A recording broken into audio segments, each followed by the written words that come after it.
باللہ من الشیطان الرجیم بسم اللہ الرحمن الرحیم قال الرحمن فی القرآن اعوذ باللہ من الشیطان الرجیم بسم اللہ الرحمن الرحیم واعتصموا بحبل اللہ جمیعا۔ انسان کی ہدایت کے لیے کیا ہادی کا ہونا ضروری ہے؟ کیا انبیاء کا ہونا ضروری ہے؟ کیا خود انسان ڈائریکٹ خدا تک نہیں پہنچ سکتا، اس کے لیے وسیلے کا ہونا ضروری ہے؟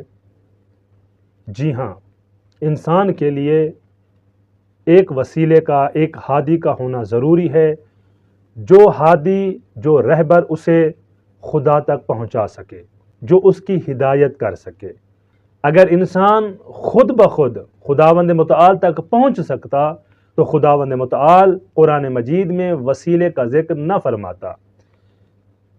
عجیب بات ہے کہ جو انسان بغیر وسیلے کے ایک کمرے کی چھت تک نہیں جا سکتا، وہی انسان منبر پہ بیٹھ کے یہ دعویٰ کرتا ہے کہ ہم خدا تک بغیر وسیلے کے پہنچ سکتے ہیں۔ والسلام علیکم ورحمۃ اللہ وبرکاتہ۔